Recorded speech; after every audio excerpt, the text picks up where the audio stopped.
একটা ছোট্ট সামুদ্রিক প্রাণী নিজেকে খুব নিরাপদ ভেবে লুকিয়েছিল, কিন্তু তবুও মানুষের চোখে পড়ে যায় সে। ভয় আতঙ্কিত হয়ে প্রাণপণে পাড়াতে থাকে। আসলে সেই মেয়েটার কোনো খারাপ উদ্দেশ্য ছিল না। তার কাছে ওই ছোট সামুদ্রিক প্রাণীটাকে খুবই আদুরে লেগেছিল। সে শুধু তাকে কিছু খেতে দিতে চেয়েছিল, কিন্তু খাবারের লোভে হঠাৎ করেই সেই প্রাণীটা মেয়েটার হাত চেপে ধরে। দেখতে ভয়ঙ্কর হলেও ভেতরে ভেতরে সে ছিল ভীষণ নিষ্পাপ। মেয়েটা তাকে বাড়িতে নিয়ে গিয়ে পালতে চেয়েছিল। ঠিক তখনই অসাবধানতাবশত তার পা পড়ে যায় একটা ডিমের উপর।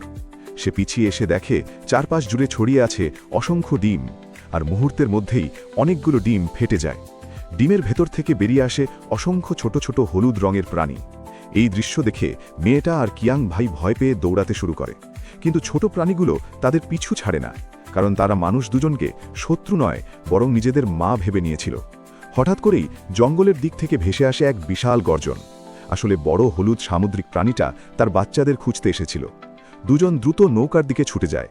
মেয়েটা শেষ ছোট প্রাণীটাকে তার মায়ের কাছে ফিরিয়ে দিতেই বড় প্রাণীটা থেমে যায় আর বিপদ কেটে যায়। এরপর তারা বাড়ি ফেরার জন্য সমুদ্রে রওনা দেয়, কিন্তু হঠাৎই এক বিশাল কাঁকড়া তাদের নৌকায় আক্রমণ করে।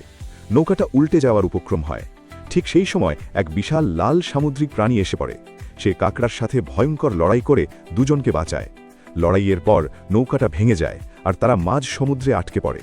মেয়েটা সাহায্যের জন্য লাল প্রাণীটার কাছে অনুরোধ করে। শুরুতে সে পাত্তা দেয় না, কিন্তু কিছুক্ষণ পর মেয়েটার কথা বুঝতে পারে। সে নৌকাটাকে নিজের পিঠে তুলে নিয়ে সামনে এগিয়ে যেতে থাকে। দিক বোঝাতে সমস্যা হলে মেয়েটা ইশারা করে পথ দেখায়, আর আশ্চর্যভাবে লাল প্রাণীটা সব বুঝে নেয়।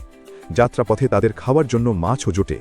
খাওয়ার পর মেয়েটা লক্ষ্য করে লাল প্রাণীটার পিঠে অসংখ্য শিকারীদের বর্ষা গেঁথে আছে। তখনই সে বুঝতে পারে কেন প্রাণীটা মানুষকে এতটা ঘৃণা করে। লাল প্রাণীটা এক এক করে সব বর্ষা খুলে দেয়। এই দৃশ্য দেখে কিয়াং ভাই নিজের ভুল বুঝতে পারে। তাদের মনে হয় মানুষ সব সময়ই সামুদ্রিক প্রাণীদের ভুল বুঝেছে। শেষ পর্যন্ত লাল সামুদ্রিক প্রাণীটা দুজনকে নিরাপদে স্থলে পৌঁছে দেয়। আর বিদায়ের সময় কিয়াং ভাই মন থেকে প্রতিজ্ঞা করে আর কখনো কোনো সামুদ্রিক প্রাণীর শিকার করবে